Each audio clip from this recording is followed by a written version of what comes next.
Good morning, everyone. This is Doug. This is a follow-up on our episode on Acts 13, verse 1, where Manaen was son of Herod the Tetrarch. And then we're discussing Saulus was the syntrophos. What does that mean? So we're going to look into that now, and it will be somewhat important to know. Family trees. What are the family trees of the Manaen? We have him here as he's the son of Herod Antipas. That's clearly what Acts 13:1 says because of the genitive form of Herod Antipas. Okay, that's in genitive, Manaen, son of Herod Antipas. No doubt about it. So then you have Saulus at the end of the sentence, and it is introduced by syntrophos, kai, and in Greek, the kai means the word adjective before that modifies the noun after that. And that means Saulus is the syntrophos of Manaen. Okay, so what does that word mean? It can mean a lot of different things. And could it mean possibly brothers who are related by a common mother? That would be stepbrothers. Okay, so they would have the same father but different mothers. Okay, that'd be one possibility we have to discuss. We'll see if it's realistic or not, or improbable or whatever. And then the other possibility is that Saulus is related to Herod Agrippa, grandson of Herod the Great.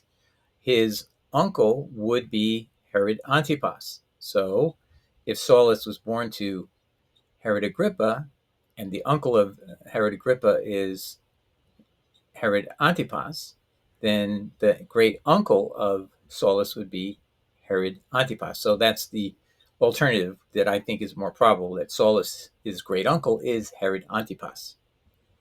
And that's why there's a syntrophos relationship between Saulus and Manaen. They're in the common family because what apparently happened is Saulus went to be or stay with Herod Antipas, and they became close. And you can see that in the end of life when Herod Antipas moves off to Spain, and Paul later is talking, and we don't have any date of death of him at all. He lived in Spain until his death, and it was a natural death apparently. And Saulus is always wanting to get back to Spain. He mentions that multiple times in his letters. Why does he want to get back to Spain? That's where his second father, his great uncle, lives and took care of him and nurtured him as a child. And so in his adulthood, Saul, remembered Herod Antipas, who acted as his second father. Now, the first topic to explore here to get to this issue about whether Paul is the son of Herod Agrippa is first you have to know, why does Paul have Roman citizenship from birth? And well, it's because, and he was able to be accepted in making this representation. Acts 22:28 is important. So he probably had to have some sort of coin, as you see to the left. Basically, he's going to say citizen of Rome. Phasaelis is his Roman name, by the way. And then it'd be who his heir, he derives his power from, his heritage from. It'd be Herod Agrippa. And this family, as we're going to discuss, was given this special privilege as their Roman citizenship would be inherited by all the ancestors of the family of Herod. All right, let's take a look at this proof. So Antipater was the founder of the Herodian family. His second son was Herod, and therefore he became the figurehead that Romans were looking to make up a monarchy that would be in the form the Jewish people are familiar with: monarchs, kings, King David. We all remember these accounts. And so that's what they were wanting. And so instead of a republic or the way the Romans functioned with consuls and all that, the Romans said, let's not make them obey our government. Let's give them a form they'll accept. It's a way of pacifying people. At least that was their hope.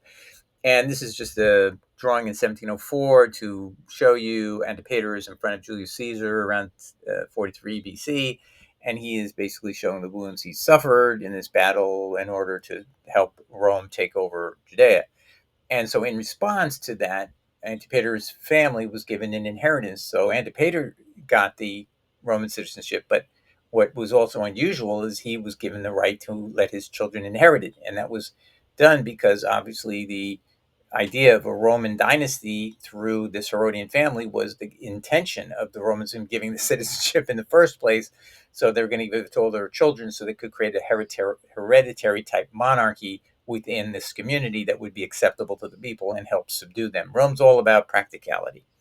And here's an actual quote. I screenshot the text that I took from this book, Jones, A.M.H. Jones, in the work The Herods of Judea, 1938, page 219, explains Ray Antipater, father of Herod the Great. He says this: all the members of the family since Antipater received the citizenship from Caesar. And that means they all inherited it automatically. And that's why having a Roman citizenship for Paul from birth is remarkable. And it fits right in with what was given to Antipater and all his ancestors, including all the Herodian family, beginning with his son Herod, known as Herod the Great.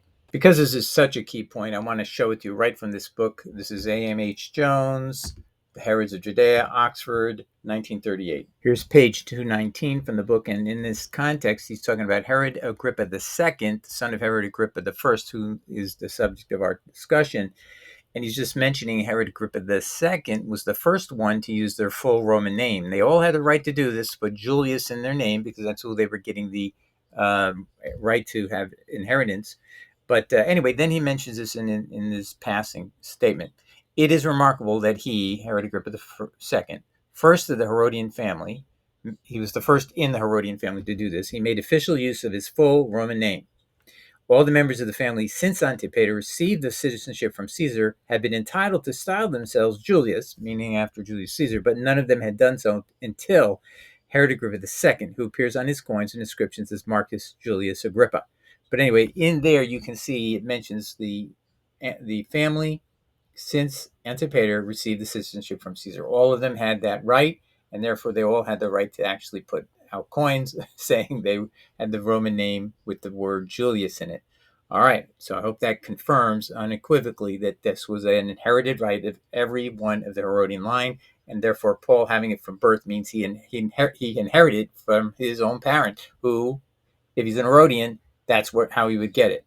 It's rarely discussed. How did Paul convince this man, the centurion he's talking to, that he was a citizen of Rome? Did he have a piece of paper?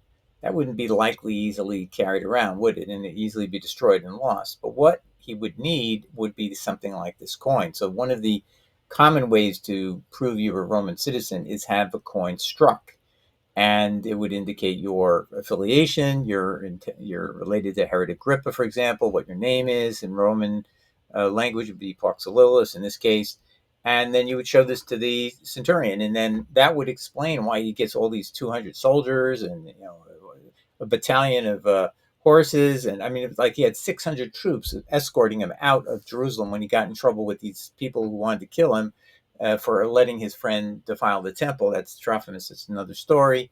But it was really a reaction that required immediate, top-notch response because to be a Roman citizen was a very big deal. You had to be closely tied to the political elite, and that's what they concluded. And this is probably something they saw, and they go, oh, we got to treat this guy like gold. At the outset of this video, I told you I think the most likely solution to this problem is that Manaen is the son of Herod Antipas. That's clearly what Acts 13:1 says. And that Saulus came through Herod Agrippa. That would be an uncle to Manaen, and that would make Saulus connected by a great uncle relationship to Herod Antipas. That'd be his great uncle. So that makes the most sense. All right, now there's a reason I believe it's Herod Agrippa, and I don't think it's Herod Agrippa II. I think it's Herod Agrippa I. So let's just take a look. Flavius Josephus discusses a contemporary figure named Saulus. So if you run through AI and say, was there a person named Saulus mentioned in the work of Josephus? Josephus, by the way, was a general of Judea in the time period of Christ, and he went and fought the wars against Rome. He lost, he escaped. He became a translator to the emperor to help him talk to the Jewish people. And eventually the emperor came to like Josephus and said, you know what, I'm going to give you a lot of freedom. I'm going to make you a Roman citizen. And then I'm going to make you're allowed to make these books about your culture and tell them a story about the past, hopefully in a way that's very complimentary to us here at Rome. Okay, so that's what Josephus does. So let's start this over again. Flavius Josephus, this is about 90, in the early 90s AD, discusses a contemporary figure named Saulus in his work Antiquities of the Jews, Book 20. This Saulus is identified as a kinsman of King Agrippa, meaning he's a relative of King Agrippa. That's the one I'm trying to point you to. And a provocateur who used his royal connections to stir up trouble in Jerusalem. Here are specific details from the text. Location. Where would we find this? This reference is found in Antiquities of the Jews, Book 20, Chapter 9, Paragraph 4, also cited as 20.214. Here's a verbatim quote from Josephus, and I just want to give you, there's a little background I'm going to simplify, which is there was the high priests, and then there were low order priests, and low order priests were claiming they should be getting more money than they are, and the high priests didn't want to give it to them. The Romans are all appointing the high priest so that the high priests are on who they're going to side with. And guess who Paul's going to side with here? He's going to side with the high priest against the lower order priest. So this is exactly fitting the Saul that you and I know. He was very much for the high priest because the high priests were appointed by his family, the Herodian family. And so this is what how Josephus describes what happens. Josephus states that Gustavus, another son of Herod, also and Saulus did themselves get together a multitude of wicked wretches, and this because they were the royal family. So both of them were of the royal family, meaning the Herodian family. And so they obtained favor among them because of their kindred to Agrippa. So apparently Gustavus was connected to Herod Agrippa as well. But still, they used violence with the people and were very ready to plunder those that were weaker than themselves. That seems very much like the Saul we all know from his persecution of Christians. All right, now I'm going to give you a second alternative. It's one that I think is the best argument you can make from what I would consider a weaker argument. Okay, so there's the first argument I've given you so far, I believe, is the strong and correct one. Now, this is the second argument, and I've tried to improve the argument that people have made about this. And so this is my best argument for their sake, for their point of view. So I concluded that you could argue this. Would Paul, born in 5 AD, that's Wikipedia's latest range he could be born, by a first wife of Antipas, we'll talk about that. It's his Nabatean princess that he divorced later and married Herodias. So Antipas is first married to this Nabatean princess, and Paul could be born of that Nabatean princess in 5 AD. He would then be a syntrophos of Manaen, a half-brother. Okay, and we'll see if a half-brother can be a syntrophos in a second. A later son of Antipas by Herodias around 24 AD. Okay, so that's the question we're going to pose here. And I'm now going to show you how I figured out that a half-brother does work, meaning a step-brother, you have the same father, but two different mothers between two people. And can that be a syntrophos? So when you read this AI answer, you wouldn't know. It sounds like you couldn't do this. Watch what it says. But then when I ask it more narrowly, it will actually agree, yes, it's possible. So in ancient and Koine Greek AI answers, the word syntrophos did mean foster brother, as well as other close associations. It did not refer to a blood brother.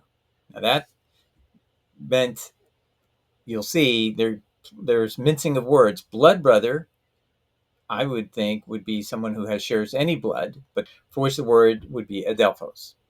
The meaning of syntrophos derives from two Greek roots, syn, which means with or together, trophos, a nurse, or one who provides food, based on the verb tropho, meaning to nourish or bring up. But then when you ask it, the precise question is, can people be in syntrophos relationship who have a common parent? And so at first they say, no, in ancient Greek, syntrophos would not typically mean a stepbrother through another mother. Now remember, the word typically allows for the possibility it is true. You could have a syntrophos be a stepbrother. Then it in fact emphatically says it can include it. While it can include such a relationship. So a stepbrother can be a syntrophos. See what they just said? But they made it sound all the way up to that very moment that it was not likely. I mean, it's not even possible. But now they admit it's likely, or it's a possible likelihood. See, this is what you have to do with AI. You have to put a very pointed question to it that it really has to answer your answer. It's me, and then it says, while it can include such a relationship, its meaning is much broader and refers to anyone raised with another person. But see, by its own definition, well, then two stepbrothers can be raised together. See, so it should be able to include a stepbrother relationship. But they were making it sound like initially that it had to be a blood brother, meaning fully blood on both sides, meaning father and mother are identical.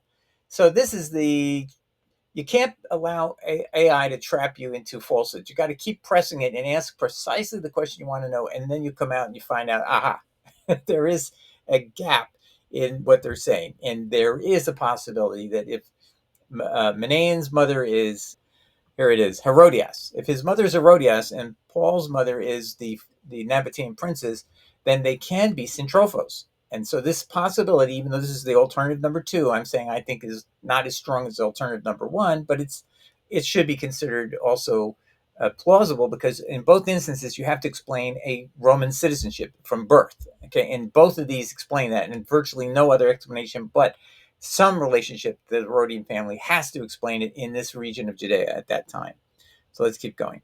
Now, there's an article, I just want to tell you, there's a guy who wrote an article called Phasaelis, wife of Herod Antipas, mother of St. Paul, and he has a lot of intricate reasons for why he believes that they're both, Phasaelis was the mother of Paul. Okay, so that's all I'm going to say. I'm not going to get into all of his examples, but I do want to defend that he's one other plausible aspect of this. Now, she's a young girl when Herod Antipas marries her because it was an arranged marriage to create a bond, and it was arranged by not Antipas, it was arranged above his head by his family. So if we look at the coins, her marriage to Herod Antipas, her name is Phasaelis, Princess Phasaelis, Princess of Nabatea. Nabatea is in Arabia, just so you know. Arabia is not an actual country at that time; it's a region. It was always called Arabia, and there's a lot of cities and a lot of activity go on in Arabia. But the principal city empire would have been Nabatea, and the king is her father, or the ruler of Nabatea is her father, and so she marries Herod Antipas around 7 or 6 AD. Now, get this, Phasaelis would have been around 11 to 12 years old. That means she's not going to be fertile for at least another 1 to 2 years. So at age 13 to 14, in 1 or 2 years, right around 5 AD, she's going to be able to give birth. Guess when Paul's birth is estimated to be? It is estimated to be exactly when she's first fertile, 5 AD. So it is plausible that it is possible that Phasaelis is the mother of Paul. And just to give a full picture here, let's tell the story of how Herod Antipas left Phasaelis and moved on to Herodias. She became a famous figure in the dispute with John the Baptist, but we'll put that to another day. In 23 AD, Herod Antipas was visiting his half-brother Herod II, which is actually Herod Philip I, who was then living in Rome as a private citizen. During his stay, he became enamored with his brother's wife, Herodias. Herodias subsequently divorced Herod II, that's Herod Philip I, under the Roman law. The exact marriage date of Herod Antipas and Herodias is unknown, but in 26 AD, Phasaelis found out about the relationship and discovered Herod Antipas's intention to divorce her. This means Manaen's mother was Herodias, wife of Antipas, who married Antipas in 24 AD. So he would be 23 to 24 years old when the events happen in chapter 13 of Acts, which is estimated by scholars to be between 47 and 48 AD. So subtract 24 from 47 or 40 AD, and you get 23 to 24 years. So Manaen is an adult by this point in time, and he's had a past relationship with Saulus because they were all living together under the same roof. So somehow, some way, Saulus left Herod Agrippa I and in Rome, and he came to Judea. That's where he was living, remember?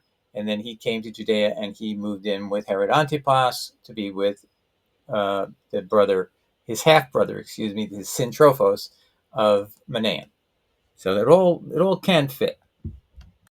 All right, so either of these two scenarios at least explains how Paul can say in Acts 22 he has Roman citizenship, and he's asked, and the commander says, tell me, are you a Roman? Paul says, yes. The commander answered, with a large sum I obtained the citizenship. And then Paul answers, yeah, but I was born a citizen. He had citizenship from birth.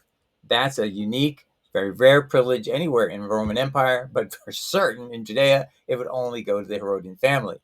There's nobody else that ever would have gotten that in that region because there's nobody else who has this position of authority and the desire that they rule as a virtual monarchy on behalf of Rome. So this is clear cut. Paul is a member of the Herodian family. I've given you two opportunities to say it's A or B. I think A is number one. B is also possible, not to be ruled out completely.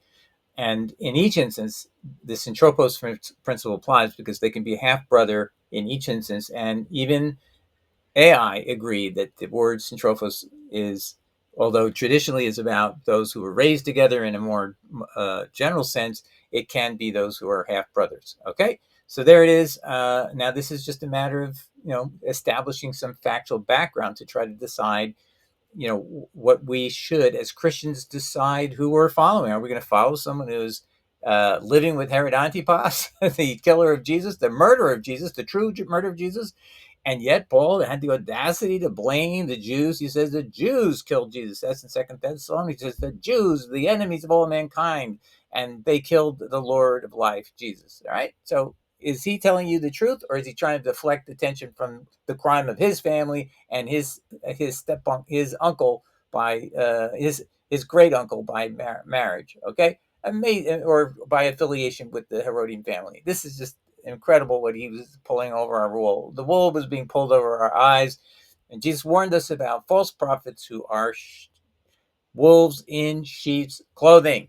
There's nothing more than a person who's claiming Paul claims over and over again. He's speaking prophetically, yet he doesn't quote Jesus, he doesn't quote God, but you're supposed to believe he's morphing it somehow, and then yet he's a prophet, and yet he's a ravening wolf, killing and murdering us, and then he's going to claim he's a sheep. Well, something doesn't fit here, my friends. Something doesn't fit. This is a man who's at the top, the top peak of the people who were trying to kill Jesus and who did in fact kill him, and that's Herod Antipas and his entourage. All right, God bless. Take care. Ciao. Bye.